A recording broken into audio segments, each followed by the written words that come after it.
क्या चाहिए सोनी, बाहर ले जाओ उसको। सारे पेन तुमने बाहर फेंक दिए मेरे। ये बाकी इनको मुझे शिकायत कर दी। अलग से बात करनी पड़ेगी।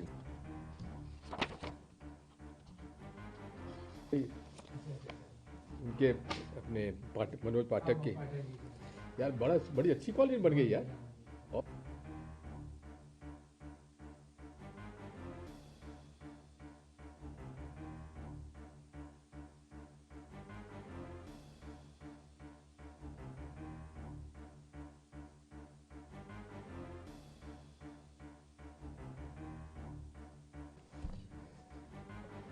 मुझे इस बात की प्रसन्नता है कि 22 साल बाद भारतीय जनता पार्टी को पंचायत प्रतिनिधियों को अधिकार देने का एक उनको याद आई है। और हमने सोचा था कि अधिकार इस प्रकार के देंगे जिसकी वजह से अधिकारी कर्मचारी उनके नियंत्रण में आए, लेकिन उनकी घोषणा केवल एक हुई है, वो है कि जिला परिषद और जनपद पंचायत के उपाध्यक्ष जो कि शिक्षा समिति के अध्यक्ष हैं कानूनन, उनको जांच करने का, निरीक्षण करने का अधिकार दिया गया है। लेकिन उनके निरीक्षण पर कार्रवाई करने का अधिकार किसके पास है? अधिकारी कर्मचारी के पास है। एक दूसरा, यदि माननीय मुख्यमंत्री जी वाकई में पंचायत और प्रहलाद पटेल से मुझे ज़्यादा उम्मीद थी बनस्पत मोहन यादव जी के, क्योंकि प्रहलाद पटेल जो है ज़्यादा ज़मीनी व्यक्ति हैं, गांव के व्यक्ति हैं। मोहन यादव जी तो शहरी उज्जैन के व्यक्ति हैं। तो पंचायत का जितना अनुभव प्रहलाद पटेल जी को होगा उतना मोहन यादव जी को नहीं हो सकता। लेकिन मुझे इस बात का दुख है कि उनके कार्यकाल में खुलेआम प्रदेश स्तर पर जो पैसा पंचायतों को सीधा जाना चाहिए वो राज्य सरकार, इसके पूर्व मंत्री जो थे पंचायत विभाग के महेंद्र सिंह सिसोदिया जी, उन्होंने जो एक सिस्टम बना दिया था कि 20% दे जाओ और मंजूरी ले जाओ, वो आज भी कायम है। मेरे चुनाव क्षेत्र के राजगढ़ पार्लियामेंट सीट के अनेक ऐसे सरपंच हैं जिन्होंने एडवांस दे दिया, एडवांस बुकिंग कर दी, 20% जमा कर दिए, लेकिन पैसा उनको नहीं मिल पाया। कम से कम इतना तो कर दें माननीय मंत्री जी और मुख्यमंत्री जी कि उन बेचारे सरपंचों के पैसे जमा हो गए हैं आपके भारतीय जनता पार्टी खजाने में। वो कौन सा विंध्य भवन पर जमा हो गए हैं, उस विंध्य भवन पर जमा होने के बाद भी इनको किस्त नहीं मिल रही है इनकी। इतना तो कर दीजिए, बाकी आपसे कोई उम्मीद नहीं है। क्या आप इनको शिक्षक नियुक्ति के अधिकार देंगे? क्या आपको आंगनवाड़ी कार्यकर्ता, आपके निचले स्तर के जितने भी हमारे तृतीय श्रेणी और चतुर्थ श्रेणी जो पंचायत विभाग में काम करते हैं, ग्रामीण विकास में काम करते हैं, क्या उनको अधिकार देंगे? क्या धारा 40 जिसकी वजह से आप धौंस दिखाकर और सरपंचों को पृथक करते हैं, क्या वो कानून आप वापस लेंगे?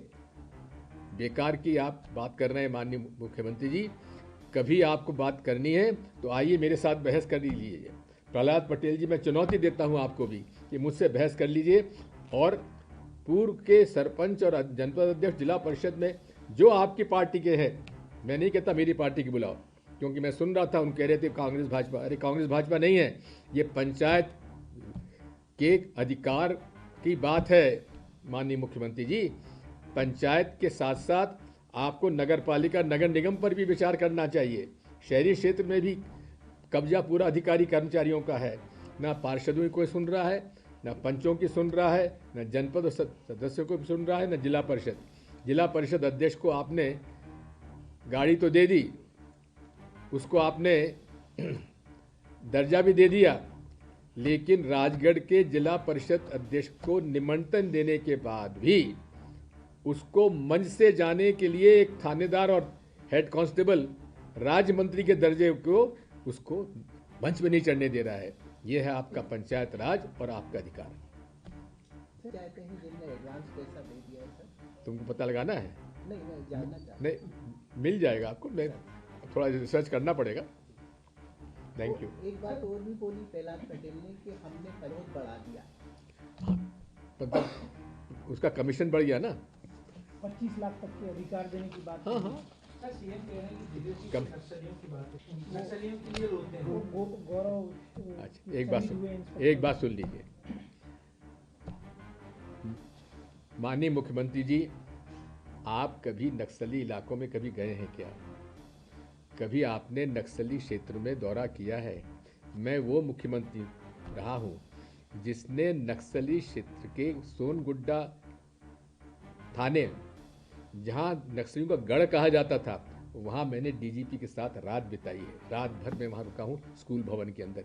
हिम्मत है तो जाइए, वहाँ रुक के आइए। मैं नक्सली हिंसा का घोर विरोधी हूँ, क्योंकि नक्सलियों ने मेरे कांग्रेस पार्टी की विद्याचरण शुक्ला जी, नंद कुमार पटेल जी, महेंद्र कर्मा जी जैसे नेताओं को की हत्या की है। मैं कभी माफ़ नहीं करूँगा। लेकिन साथ में नक्सलियों का अगर वो आत्मसमर्पण करते हैं तो बिना शर्त के स्वीकार करना चाहिए। उनके खिलाफ जितने मुकदमे हैं वो मुकदमों में उनको पूरा सजा दिलाने का प्रयास करना चाहिए।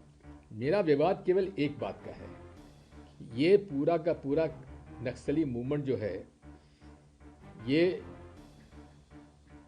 इसलिए है क्योंकि वहाँ पर अधिकारी कर्मचारी जो हैं उनसे मिलकर व्यवसाय करते हैं। वहाँ के दलाल जो हैं, तेंदुपत्ता के जो लोग हैं, वो उनके साथ दलाली करते थे। और ये तो श्रेय देता हूँ अर्जुन सिंह जी को, जिन्होंने कि इसको मजदूर से मालिक बनाया, वहाँ की तेंदुपत्ता तोड़ने को, जो सबसे बड़ा व्यवसाय है। सबसे बड़ा व्यवसाय बस्तर जिले के दो हैं, एक है तेंदुपत्ता संग्रहण और लघु वन उपज, और इमली का बहुत बड़ा एक सेक्टर है वन उपज का, जिसका उपयोग वहाँ साउथ में काफ़ी होता है। मैं नक्सली हिंसा का न समर्थक था, न कभी रहा हूँ, न कभी होऊंगा, क्योंकि मैं गांधीवादी व्यक्ति हूँ। कभी मैंने हिंसा का समर्थक न किया है। मैं हमेशा से लोगों के बीच में समन्वय स्थापित करने का पक्षधर रहा हूँ, और जो हिंसा करता है मैं उसका घोर विरोधी हूँ। सर, अयोध्या में आज कराई गई है राम मंदिर को, प्रधानमंत्री ने जिन्होंने भी राम मंदिर के लिए दान दिया था उनका धन्यवाद ज्ञापित किया है, आपने भी।